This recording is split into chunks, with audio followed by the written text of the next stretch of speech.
Olá, está começando mais um Em Pauta aqui na TV Câmara Caruaru, canal 22.2, o nosso encontro marcado aqui no Jornal da TV Câmara para trazer as informações do Legislativo caruaruense e as notícias de Caruaru e região. Comigo, dividindo a apresentação desse programa, a também jornalista Gabriela Mendes.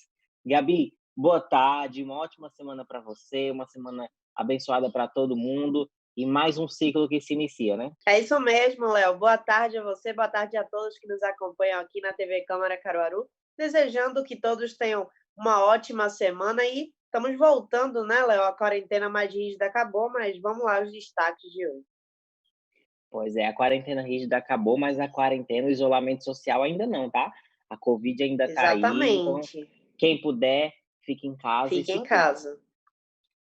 Esse é o assunto do primeiro bloco. Caruaru sai do lockdown e volta às suas atividades dentro da retomada do plano de convivência com a Covid-19. A Câmara de Caruaru aprova uma proibição do corte de água e energia elétrica enquanto durar a pandemia de coronavírus. A advogada especialista em direito do trabalho fala sobre os direitos do trabalhador e das empresas durante essa retomada das atividades. Essa é a nossa entrevista de hoje aqui do Em Pauta.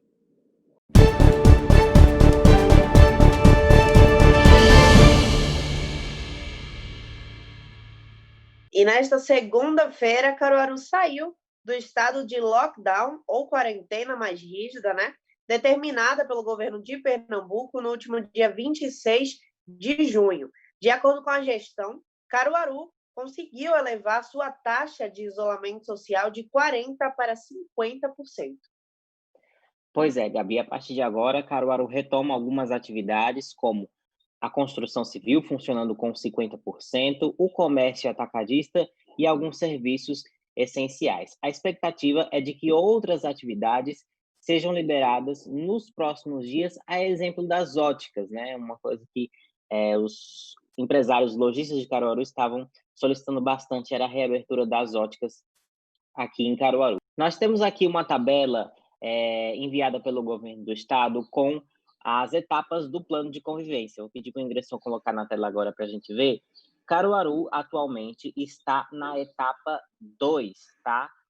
Desse plano de convivência, tá? Essa etapa que está aí no canto superior direito da tela. Então, vamos lá. Nós temos alguns setores que poderão voltar a funcionar a partir dessa semana. A construção civil, com 50% da carga, comércio atacadista, shoppings, centros comerciais e praça de alimentação, mas é válido salientar somente com delivery e coleta, tá? Nós temos também abertura a partir do dia 10, tá? Consultórios, ambulatórios de profissionais de saúde, serviços de apoio diagnóstico e ótica, tá? A expectativa, né, é que as óticas voltem a funcionar nos próximos dias. Gabi, na sessão da última quinta-feira, os vereadores e a vereadora aprovaram, durante a sessão virtual, um projeto para impedir que a CELP e a Compesa cortem, né, impeçam o corte no fornecimento de água e energia elétrica durante o período de calamidade pública enquanto durar o coronavírus. O projeto foi aprovado em 2 votações e quem tem mais detalhes para a gente é o presidente da casa, o vereador Lula Torres, do PSDB. A Câmara de Vereadores aprovou hoje um projeto do vereador Daniel Lula Finizola. Esse projeto proíbe que a CELP e a Compesa interrompam o fornecimento de energia e de água na sua casa. Portanto, é mais um trabalho que todos os vereadores e a vereadora vêm prestando à nossa população. Continuamos trabalhando, continuamos a serviço da nossa população. Que Deus nos abençoe, nos proteja e, com a graça de Deus, trabalhando sempre. A gente faz uma pequena pausa agora, mas não sai daí que o Em Pauta volta daqui a pouco.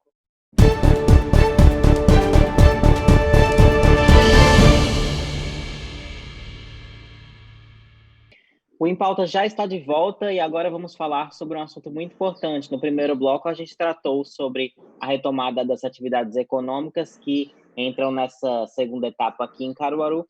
E dentro desse contexto, o governo federal editou uma portaria que trata sobre novas medidas a serem adotadas no ambiente de trabalho para que essa retomada evite a disseminação da Covid-19.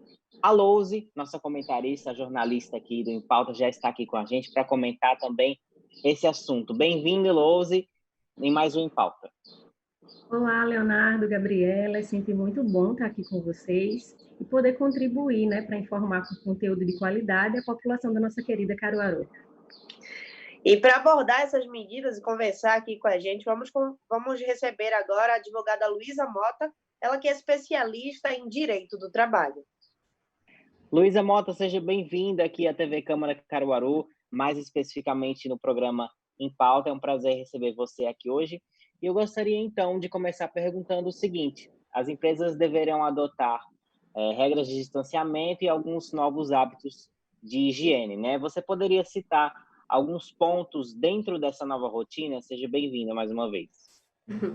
Eu que agradeço, o prazer é todo meu estar aqui com vocês. E já respondendo sua pergunta, eu diria que essa foi a essência dessa portaria. Ela realmente visou trazer medidas de controle, de prevenção e mitigação dos riscos de contaminação no ambiente de trabalho. Então, foi a essência. A preocupação da portaria, ela é não só implementar essas medidas, mas também a orientação dos trabalhadores. Para a gente, talvez seja muito simples saber como usar a máscara, algumas medidas de prevenção, mas para alguns trabalhadores, não. Então, nota-se uma preocupação grande não só das medidas, da implementação, de fornecer, né, porque a empresa ela tem que fornecer esses recursos para essas medidas, mas também a orientação dos trabalhadores. Então, assim, falando de medidas concretamente, realmente o distanciamento foi uma delas. Deve-se implementar o distanciamento de 1 metro entre os trabalhadores, tá? Se isso não for possível, né, o que é que acontece? Porque às vezes tem postos fixos de trabalho. Se isso não for possível, deve ser adotada o protetor facial, aquele maior, não só a máscara, né? A máscara realmente é obrigatória, inclusive a recomendação é a substituição da máscara no mínimo de 3 em 3 horas. Então, esse distanciamento de 1 metro, a utilização da máscara, do protetor facial, outra medida de distanciamento também evitar aglomerações, então evitar reuniões, distribuir os trabalhadores de forma que evite concentrações. Então, se você puder fazer um jogo na jornada de cada um para evitar muitas pessoas, evitar aglomerações em elevadores, em ambientes, inclusive assim, limitando o uso de banheiro para que não aglomere também nesses espaços comuns, esse tipo de coisa. Então, evitar as divisórias, a limitação de ambientes, evitar concentração.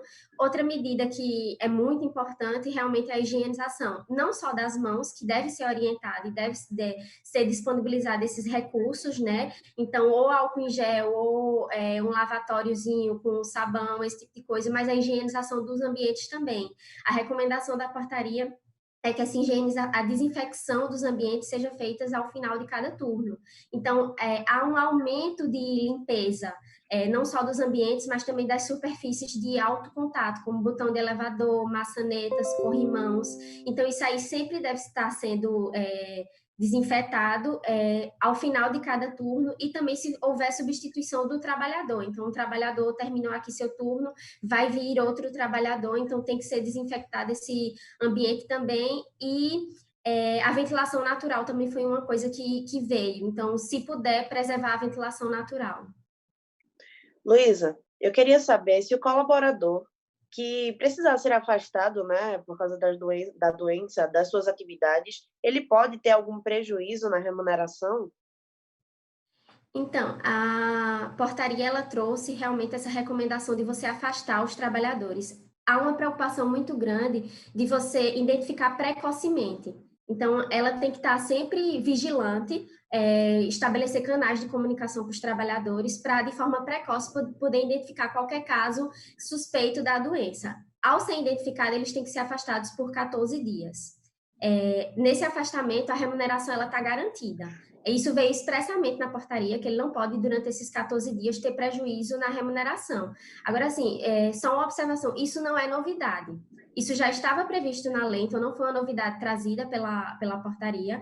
Já funciona dessa forma. A lei, ela garante que o funcionário, ao adoecer e apresentar o atestado, durante os 15 primeiros dias, a responsabilidade realmente é da empresa. Então, ela arca com esses 15 primeiros dias. Se o atestado ultrapassar o 16º dia, aí ela deve ser encaminhada ao INSS para eventual recebimento de auxílio-doença, alguma coisa nesse sentido. Então, existe essa garantia, até por ser como é uma situação nova, né, tudo isso que a gente está vivendo, teve essa dúvida como era que ia proceder, já que é o afastamento por um caso suspeito, que não tem garantia de nada, mas, assim, mantiveram a regra atual de que realmente a empresa arca com esse período, então não vai ter prejuízo para a remuneração dos trabalhadores. Desde o início da pandemia, a gente ouviu falar muito sobre grupos de risco, né? Que seriam pessoas que, em tese, estariam mais suscetíveis a uma manifestação mais grave caso contraíssem a Covid-19. Então, dentro desse pensamento, eu queria te perguntar se a portaria traz algum tratamento específico ou diferenciado para o trabalhador que se encaixe em algum grupo de risco. Trouxe, sim. A portaria ela não só trouxe, como ela também definiu algumas pessoas do grupo de risco, as já conhecidas que a gente tinha, né, acima de 60 anos, cardiopatas, doenças renais graves, diabetes, e ela terminou esclarecendo uma dúvida grande dos empresários, das empresas e dos trabalhadores também, que era a situação da gestante. Né? A gente ficava sem saber se a gestante era grupo de risco ou não, e aí ela esclareceu esse ponto, que foi um ponto muito positivo, afirmando que apenas a gestante de alto risco é que ela é grupo de risco, tá? Esses trabalhadores, eles têm preferência no trabalho remoto, então todas as empresas que puderem implementar o trabalho remoto, o teletrabalho, deve ser implementado. Então, eles têm preferência entre os outros trabalhadores. Nem sempre isso é possível. Como nem sempre isso é possível, a portaria ela estabeleceu de forma alternativa você remanejar a atividade desse funcionário. Se ele tem muito contato com o público, você bota ele em outra função, se possível, com menos contato. Se não for nem trabalho remoto, nenhuma função de menos contato, pediram para pelo menos o posto de trabalho dele, você tentar afastar para ele não ter contato nem com os outros funcionários, nem com o público. Então, tem essa preocupação de dar uma atenção especial. Você tem que realmente se voltar mais para esse funcionário, para ficar nesse controle, para identificar qualquer coisa e tentar a todo custo evitar a contaminação dele. Luísa, existe alguma condição sobre o retorno dos funcionários e a testagem deles? Então, muitas empresas estão fazendo a testagem, né? Algumas estão voltando agora e estão praticando essa medida de testar os trabalhadores antes do início das atividades. A portaria, ela previu que não há esse dever. Então, para a empresa, não existe esse dever, pela razão de que não existe recomendação técnica nesse sentido. Então, não há. Se a empresa optar por fazer, é só a observação de que ela deve fazer dentro das orientações do Ministério da Saúde. Então, todos os resultados, as avaliações, esse tipo de coisa tem que seguir a orientação, mas não há o dever. O que eu achei,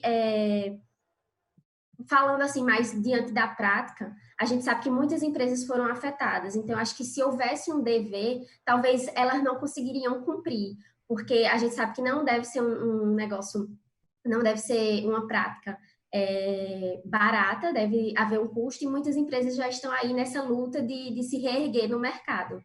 Então, não há obrigatoriedade. Louise, tem mais alguma pergunta? Tenho sim. Com a chegada do inverno e das temperaturas mais baixas, existe uma manifestação assim, mais frequente de outras doenças respiratórias. E aí eu gostaria de saber como as empresas devem proceder para identificar se algum colaborador apresenta algum sintoma de doença respiratória e qual procedimento ela também deve adotar caso haja alguma suspeita de infecção pela Covid de algum colaborador. Então, Feito eu falei, a empresa ela realmente tem que ter uma preocupação de identificar precocemente. Então, dentre as medidas que ela pode tomar, são os canais de comunicação. Ela tem que estabelecer canais de comunicação com os funcionários, inclusive de forma remota, e orientar eles a imediatamente reportar qualquer sintoma. E pode ser feito também a triagem na entrada. Então, todo dia, assim que eles chegarem, medir a temperatura, aquelas coisas aquelas medidas que a gente vê comumente antes de entrar em uma loja, alguma coisa, deve ser feita também com os funcionários, nessa tentativa de identificar precocemente e evitar aí uma contaminação geral. Outra medida que eles podem fazer também é promover vacinação. Realmente, com essas temperaturas, as gripes são comuns a aparecer, então você pode aí proceder com a vacinação em todos os funcionários, já na tentativa de apresentar alguns sintomas que sejam de gripe e evitar qualquer pânico, digamos assim, né? E aí, uma novidade que a portaria trouxe é justamente a figura do contante, que foi aquela figura, o funcionário que teve contato com algum caso confirmado ou suspeito de Covid. Esse contante, ele também deve ser afastado, né? Se ele teve contato 2 dias antes de aparecer os sintomas e até 14 dias depois que os sintomas apareceu, ele deve ser afastado também por esses 14 dias. Então, a gente fica na dúvida de quais funcionários devem ser afastados, se só suspeitos ou só os casos confirmados. Então, ela trouxe aí também essa figura do contante, que deve ser também afastada por 14 dias. E outra coisa que ela esclareceu, que era uma dúvida grande das empresas também, era se era necessário exigir o afastamento, o atestado, né, uma comprovação.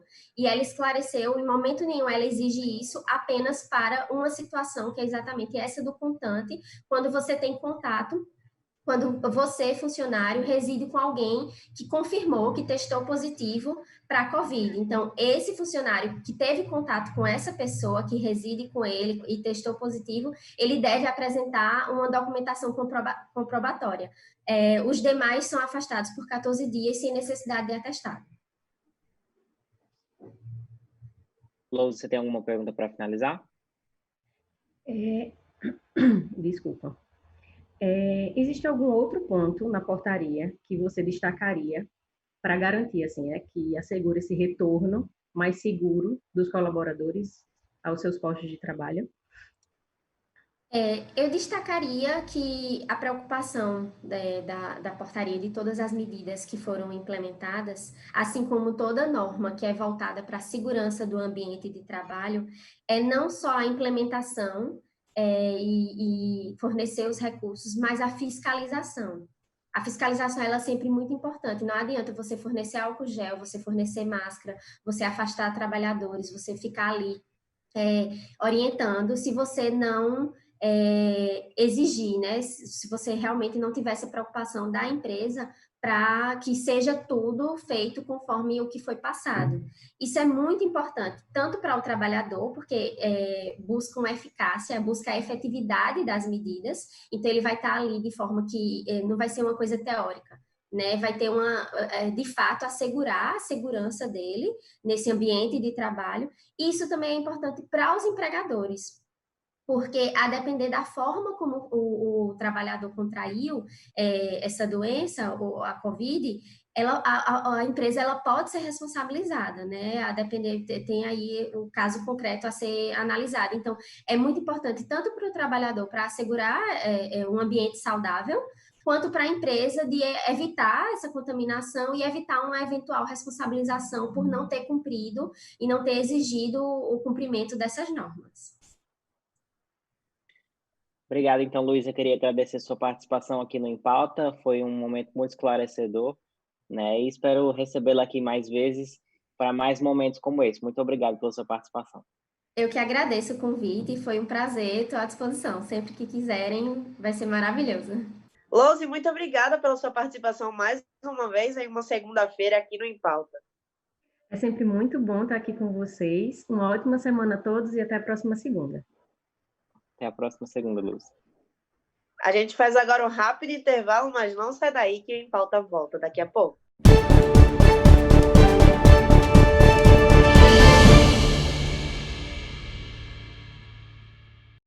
O Em Pauta já está de volta e agora, Gabi, nós vamos conferir os melhores momentos da entrevista que nós fizemos com o deputado federal Volney Queiroz na última sexta-feira aqui no Em Pauta. Ele falou sobre as mudanças na data das eleições 2020. Tá? O nosso comentarista de toda sexta-feira, o Dr. João Américo Rodrigues, também esteve com a gente e nós vamos conferir um pouco dessa entrevista agora. A entrevista foi muito interessante, teve uma repercussão bem legal e a gente vai conferir agora. Deputado Volney Queiroz, seja muito bem-vindo ao Em Pauta aqui na TV Câmara Caruaru. Primeiro, gostaria de parabenizar o senhor, que foi um dos grandes articuladores para a chegada da TV Câmara aqui na nossa cidade, né? E já começar perguntando o seguinte: como é que o senhor enxerga, então, essa mudança da data das eleições municipais desse ano por conta da pandemia de coronavírus? Mais uma vez, bem-vindo à TV Câmara. Obrigado, é um prazer, Leonardo, falar com você, falar com os espectadores da TV Câmara de Caruaru. É um sonho que vem de muito tempo, que eu, muito modestamente, ajudei a realizar. Então, estou feliz agora em concretizar esse sonho aqui, que já está funcionando, eu sei disso, mas eu digo com a minha participação. Então, cumprimentar aqui a Gabriela, o João Américo. Posso, então, ir direto à resposta? Sim. Bem, esse assunto do adiamento, ele tomou corpo depois que nós fizemos uma reunião com o TSE, né, o ministro Barroso e o ministro Fachin, que propuseram essa reunião ao presidente da Câmara, Rodrigo Maia, ao presidente do Congresso Nacional, Davi Alcolumbre. Eles propuseram fazer uma reunião com 8 especialistas, são infectologistas, médicos de renome nacional e internacional, para que os líderes dos partidos da Câmara e do Senado pudessem ouvir a opinião desses médicos e, então, poder balizar as suas decisões. O ministro Barroso disse que não ia, obviamente, fazer nenhum tipo de sugestão de adiar ou não, porque ele sabe que era uma decisão do parlamento, mas ele queria que o parlamento escutasse ali os especialistas. Ele já tinha se reunido com esses médicos, já tinha ouvido, e então foi o que foi feito. Então, a partir daí, a coisa tomou realmente um rumo mais acelerado. Além disso, os prazos eram exíguos, né? As coisas tinham que acontecer, porque tinha prazo de desincompatibilização, tinha os prazos de convenções que estavam se aproximando, e a sociedade precisava saber, né? Ter uma certa previsibilidade, mas principalmente os candidatos que vão disputar os cargos, né? Os que estão nos cargos atuais, vereadores e prefeitos, e os que postulam esses mandatos. Então, eu acho que foi uma medida necessária. Ninguém, obviamente, queria adiar as eleições. Isso não faz parte de nenhum programa partidário, não faz parte de nenhum tipo de ideologia. O adiamento foi uma necessidade que se impôs diante de uma pandemia mundial que atingiu o Brasil e que, infelizmente, o Brasil perdeu o controle, porque se o Brasil tivesse tido controle da pandemia, com um número pequeno de infectados, com a testagem em massa da população, sabendo exatamente onde estava o problema e tal, você podia ter mantido as eleições e flexibilizado alguma outra cidade. Mas o governo federal perdeu, infelizmente, o controle da situação, e isso gerou a necessidade do adiamento. Deputado, o senhor acredita que o prolongamento dos mandatos, né, era uma opção viável? Você diz a prorrogação? Eu acho isso, o prolongamento. Inviável, absolutamente inviável, inconstitucional.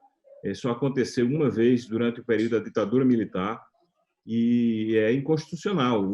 A Constituição é bem clara quando diz que as eleições são periódicas, os mandatos têm um tempo definido, e você poderia até... tem muita gente que é favorável à unificação das eleições. Todas as eleições, do presidente da República ao vereador, que elas aconteçam no mesmo período, no mesmo ano, né? Mesmo que não seja tudo no mesmo dia, mas seja um mês de diferença, mas que ocorram no mesmo período. Lógico, isso aí eu defendo até que essa discussão aconteça. Agora, isso tem que ser pactuado antes com a sociedade. Não dá para você mexer na regra do jogo com o jogo em andamento. Então, não havia previsão nenhuma legal. Eu até fui muito cobrado sobre isso, porque os prefeitos terminaram alimentando uma ilusão, isso no Brasil inteiro, de que era possível uma prorrogação de mandato. E, lógico, quem não quer 2 anos de mandato a mais sem disputar a eleição? Então, os prefeitos fizeram uma pressão muito grande. E eu sou coordenador, além de ser líder de um partido na Câmara, eu sou coordenador da bancada de Pernambuco no Congresso Nacional, né? Os 28 parlamentares, os 25 deputados e os 3 senadores. Então, nós fizemos uma reunião com 160 prefeitos, mais ou menos, por videoconferência, e eu tive que escutar ali aquela pressão dos prefeitos pelo adiamento. Mas, vencida essa parte da prorrogação, digamos assim, então ficou claro que era necessário que a gente colocasse mais para frente. Para vocês terem uma ideia, os médicos queriam que fosse o mais próximo do fim do ano possível. Nós tínhamos um limite, que é o dia 1º de janeiro, que é o dia da posse dos eleitos. Então, daquele dia, eles queriam que fosse assim, tipo 20 de dezembro e tal, para poder afastar desse pico da pandemia. Mas aí o TSE tinha outro problema, que era que não haveria tempo hábil para prestação de conta, né, para apresentação da prestação de conta, para análise e aprovação da prestação de conta, diplomação dos eleitos, e ia ficar um tempo muito apertado para transição dos eleitos e posse no dia 1º de janeiro. Então, com base nesse caldo todo de informações, o Congresso, e até foi um senador do PDT, o Everton Rocha, que relatou no Senado a matéria e encontrou essa data do dia 15 e 29 de novembro, e foi aprovada com larga margem no Senado e com mais de 400 votos na Câmara. Doutor João Américo. Eu quero saudar o deputado pela gentileza de participar do programa, saudar Leonardo, Gabriela, e dizer que no Brasil hoje nós estamos vivendo uma dicotomia entre o bem e o mal, dia e noite. Existe um problema de valores, ou seja, como se a saúde não pudesse conviver com a economia e o combate ao coronavírus não pudesse conviver com os valores e aspirações democráticas que são previstas na Constituição. Então, a minha análise e a minha pergunta também ao deputado é no que diz respeito a essa convivência. E aí eu queria que o Rony Queiroz tenha um histórico de participação em campanhas eleitorais municipais, ele conhece bem como é que orbita, como é que desde do dia das convenções até o dia da eleição.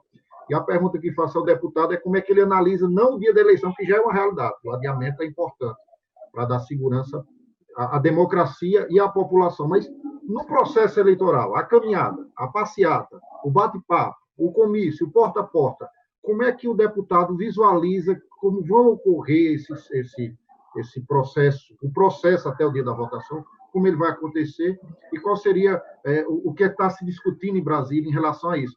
E outra pergunta que faço é uma pergunta muito simples, mas que muitos vereadores e que muita gente em outros municípios estão fazendo, que é a possibilidade do retorno do carro de som como outro elemento para divulgar a campanha eleitoral. Mais uma vez, saudando o deputado e parabenizando pela postura de combater a saúde junto com a democracia. Muito obrigado, João Américo. O João Américo está bem elegante aí. Se eu soubesse que ele está assim de paletó, eu tinha caprichado mais aqui. Estou até meio envergonhado aqui. Eu, inclusive, sou um dos poucos aqui que fala na TV Câmara, na tribuna virtual, sempre de paletó e gravata, porque eu acho que nós estamos na tribuna da Câmara, embora estejamos em nossas casas, mas estamos ali na tribuna do Congresso Nacional e da Câmara dos Deputados. Então, nenhuma crítica aos deputados que falam de camisa e tal. Mas se eu soubesse que o João Américo estava elegante assim, eu já tinha botado um blazer aqui para, pelo menos, ficar igual, parecido com ele, né?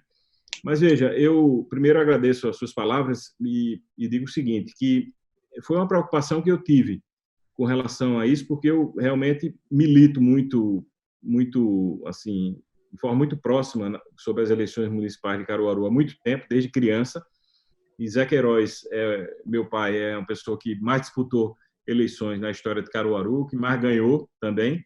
Então, eu ali próximo tenho essa experiência. E uma das coisas que eu até comentei com o presidente Rodrigo Maia, eu comentei como sugestão.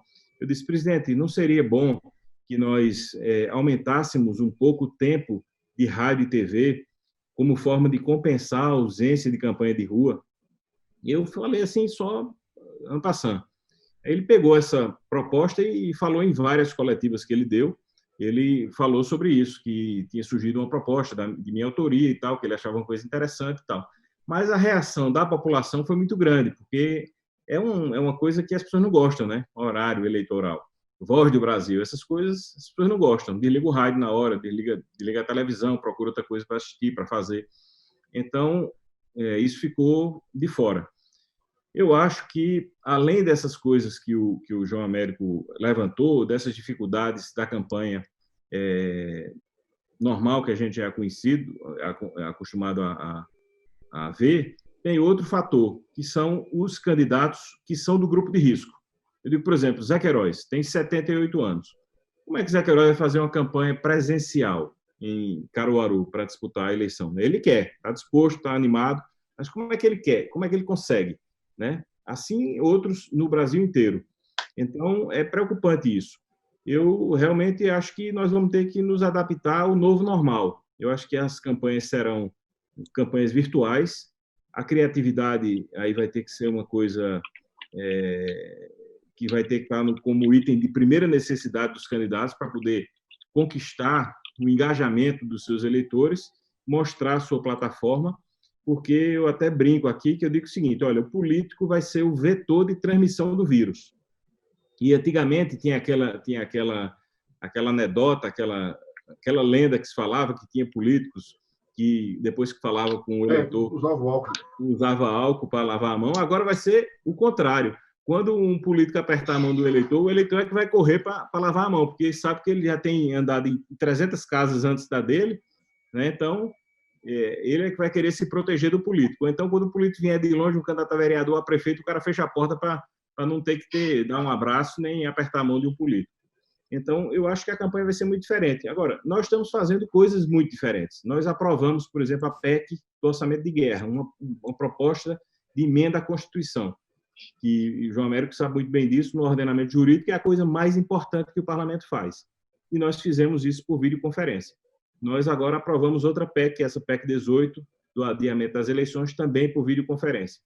Então, eu acho que as convenções, o TSE já absorveu a ideia do uso da tecnologia de videoconferência para a realização das convenções. E eu acho que isso vai ser assim, a campanha vai ser por live, vai ser com o mínimo de contato presencial, e eu acho que essa mudança do carro de som, não creio que acontecerá. Muitas propostas surgiram aqui, durante essas 2 semanas, para pegar carona nessa questão do adiamento. Já que a gente ia votar a PEC, então muita coisa foi sugerida para fazer parte da proposta. E o que aconteceu? Depois chegamos à conclusão que, se a gente colocasse outros aspectos junto, a gente só ia dificultar a aprovação. Então, a gente preferiu deixar isso tudo de fora, tratar apenas do calendário, de uma forma muito simples, que é o seguinte: os prazos vencidos ficam como estão e os prazos a vencer acompanham o tempo que foi dado de diferença do adiamento. Então, você aí não cria todo aquele problema de novo. E domicílio eleitoral, filiação partidária, que eram prazos que já estavam vencidos, porque se fosse reabrir tudo isso, ia ser uma maluquice para quem lida com partidos como eu, que sou presidente estadual do PDT. Então, a gente encontrou um caminho mais fácil de harmonizar esses interesses todos e o principal, que eu não podia deixar de falar, que é o zelo com a saúde das pessoas que vão votar e também dos candidatos. Isso é o mais importante. Então, a gente deixou a prevalência da ciência. A ciência mandou a gente adiar as eleições. As eleições, então, estão adiadas. O Em Pauta dessa segunda-feira está chegando ao fim, mas na próxima quarta-feira a gente está de volta com muita informação sobre o Legislativo caruaruense, aliadas a muita entrevista e também debates. Desejando a todos uma ótima semana e a você também, viu, Léo? Prazer para mim dividir esse programa com você. Oh, meu Deus, que declaração tão boa. Para mim também é sempre um prazer dividir esse programa com você. Lembrando que você que está assistindo a gente aqui na TV Câmara Caruaru pode ajudar a fazer a nossa programação através das redes sociais. No Instagram, no Facebook e no YouTube. Se você perdeu algum programa, você procura lá, TV Câmara Caruaru, e fica à vontade para interagir com a gente. Até mais um Em Pauta aqui na TV Câmara Caruaru.